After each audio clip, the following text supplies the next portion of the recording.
है जिंदगी, हमें अपना फर्ज निभाना है। मौत जिंदगी की सबसे बड़ी सच्चाई है कि जीवन आपका झूठा है और सच क्या है? मौत है। तो रहना किसके साथ चाहिए?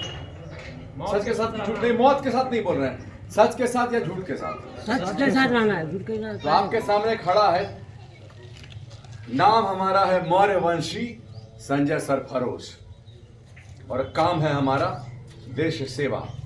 हमने राजनीतिक रूप से देश सेवा का व्रत लिया है।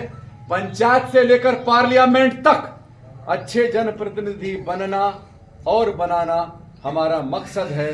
साथ ही मतदाताओं को प्रशिक्षित करना, क्योंकि मतदाता प्रशिक्षित नहीं होंगे तो अच्छे उम्मीदवार चुनाव नहीं जीत पाएंगे, जिसका कि दंश आपका ये इचाक के लोग झेल रहे हैं, जिसका दर्द आपके हमारे मनोज मेहता जी अभी सुना रहे थे।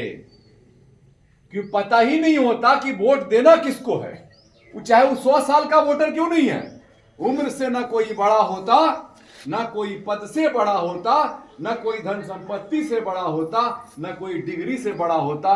बड़ा होता है लोग अपने विचारों से, अपने संस्कारों से, अपने व्यवहार से। तो आपके यहां से एक बड़ा आदमी जो खुद बड़ा है अपने विचार और संस्कार से, संयोग बस आपके घर गांव का लोग हैं वो, जिनका की नाम है बटेश्वर मेहता। एक कहावत, एक लाइन है भैया कि धरती, स्त्री के गर्भ से औलाद पैदा होती है, स्त्री के गर्भ से औलाद पैदा होती है और धरती के गर्भ से फौलाद पैदा होता है। तो आपके इस इचाक की धरती ने, इस बरकट्टा की धरती ने, हजारीबाग की धरती ने, इस झारखंड की धरती ने एक फौलाद को पैदा किया है। और इसका एहसास है इन पार्टी वालों को, इसका एहसास है इन पार्टी वालों को। इसीलिए अंत समय में इनका टिकट कटा है। क्यों कटा टिकट? क्योंकि उसको डर इस बात का है कि जो ऊपर बैठे हुए लोग हैं इनकी पार्टी में ही, जो कि चाहते हैं कि हमारा चले, जिसको कि सामंती ताकत कहते हैं, कि जैसे ही ये उम्मीदवार बनेंगे तो और जो गरीब गुरबा लोग हैं, जो मजदूर लोग हैं, वो ताकतवर बनेंगे तो उनकी कुर्सी नहीं रहेगी, उनकी रंगदारी नहीं चलेगी, उनकी ठेकेदारी सिर्फ नहीं चलेगी कि तिवारी जी, पांडे जी और झा जी, सिंह जी खाली वह ठेकेदार रहेंगे, मनोज मेहता नहीं रहेंगे, ये नहीं चलेगा। तो इसको रोकने के लिए ये साजिश रची है। इन पार्टी वालों की साजिश को पहचानिए आप। एक बात जान लीजिए आप कि जिस कम्युनिटी से हम लोग आते हैं, इसको कहते हैं मेहता के साथ साथ हम लोग बैकवर्ड हैं। तो बैकवर्ड कम्युनिटी को कभी आगे बढ़ते देना नहीं चाहता है। ये व्यवस्था जो है, खास करके जो आज राज है सामंती सोच का, पार्टियां कोई हो, हर पार्टी में आपको वो जाति मिलेगी सामंती शोषक, जो अपना वहां पे फंड फैला हुआ है और उसको जो वहां मुखिया बैठा हुआ है, चाहे वो बैकवर्ड कम्युनिटी का क्यों नहीं हो, उसको अपने कब्जे में लिए। ये 30 साल का मेरा अनुभव है राजनीतिक और सामाजिक जीवन का। मैं अपने अनुभव से बोलता हूँ और आपके सामने खड़ा है मौर्य वंशी संजय सरफरोश मेहता।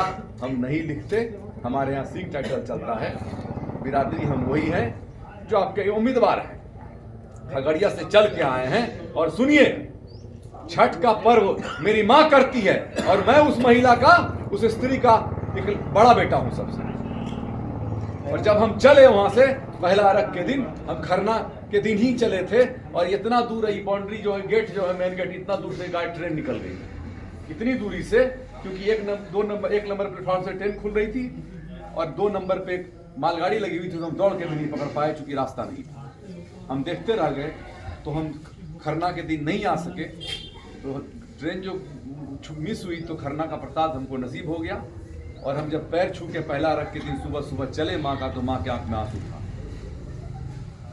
देखिए मेरा शरीर हर घुटक देह सिहर गया है। बताइए क्यों आए हम यहाँ? हम सबको छोड़ के, अपनी पत्नी बच्चा, अपने माँ के आंख में आंसू छोड़ के, माँ कहती है कहाँ जाए छे बेटा? हम कहलिए कि माँ तो बेटा सब दिन छठ करे छो। हमारे लिए छठ का पवित्र हमारा मिशन है कि जिस दिन छठ में हमारे गरीब गुरबों को, हमारे किसान मजदूर को, जिनको कि 2 कट्ठा 4 कट्ठा जमीन है या जमीन नहीं है, दूसरे का खेत बुनते हैं जमींदार का, उसको जब सूप और दौड़ा टिका कहते हैं, डलिया खरीदने में, नारियल खरीदने में सोचना नहीं पड़ेगा। वो खुशहाली से छठ मनाएगा और शानदार साड़ी खरीद के वो महिला मनाएगी और शानदार छठ मनेगा। वो दिन हमारा असली छठ होगा। इसलिए मैं आया हूं, तो सब कुछ भूल जाइए। और इतना आदमी अगर जग गए, कोई ताकत नहीं है आपके बटेश्वर मेहता को ताज पहनाने से रोक देगा। कोई ताकत नहीं है, सारा पैसा रखा रह जाएगा, कुछ नहीं चलेगा। क्योंकि जनता का जब उफान जगता है भैया, तो कुछ नहीं होता है। मैं आपको एक अनुभव सुनाता हूं। जो डिप्टी सीएम है, जिसका नाम लोग कुछ और बोलता है, मैंने उसका नाम रखा है खुर्राट चौधरी। सुन लीजिए कहानी उसकी। उसके बाप को हम ले गए थे खगड़िया।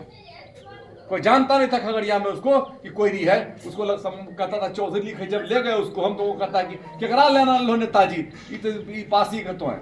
बोले महाराज चौधरी लिखे छे कोई हो पार में चौधरी लिखे छे कोई। समझे? वो मुंगेर और बांका से लड़ना चाहते थे चुनाव। उन्होंने कहा एक दिन था, वो सेव कर रहे थे, सुबह 8 बजे का वक्त था, चुनाव की घोषणा हुई थी और हम उनके यहाँ बैठे हुए थे। हम राजनीति में नहीं थे, हम बीपीएससी की तैयारी करते थे। क्योंकि हमारा ननिहाल वही है, ये हमारे मामू लगते हैं डिप्टी सिंह। तो उनके आना जाना मेरा था, क्योंकि उनकी दबंगता से हम इंप्रेस थे। चूंकि हमारे दबंग आदमी, देह में जान नहीं है, लेकिन यहाँ बहुत ताकत है। कोई पिस्टल सटा के आपके इस संजय को या करोड़, 2 करोड़, 5 करोड़, 10 करोड़, 100 करोड़ देकर नहीं खरीद सकता। इसके लिए इलाका मेरा गवाह है, आपको सर्वे कर लीजिए। तो हमने उनको प्रस्ताव दिया कि अपने नहीं जीतबे खगड़िया, बांका या मुंगेर से, क्योंकि नीतीश कुमार का कहना चाहिए कि बांका या मुंगेर से हमरा लड़ा दीजिए। हम नहीं जीतबे अपना चलिए खगड़िया अपने सांसद बना के भेजिए। जबकि हम राजनीति में नहीं थे। पता नहीं मेरे जुबान से कैसे निकल गया अंदर से, और मेरी बात कभी खाली नहीं जाती, आज तक तो नहीं गई। ठीक है, कल इनको पूछिए, अनिल जी को, मेरे मुंह से विधायक निकल गया था बातचीत में, विधायक जी। इनका जब नाम आया तो नाम नहीं लिए हम, अपने आप निकला था। और वो तमगा होगा जो मेरे मुंह से निकलता है, वो होता है। इसलिए इसको सफल बना दीजिए, क्योंकि बहुत दुख होगा हमको। क्योंकि पहली बार ऐसा हो कि मेरे मुंह से कुछ निकला और वो बात पूरी नहीं हुई। ठीक है, तो वो गए वहां, उनको सांसद बनाए। उसके बाद इतना कर्म बदला इनके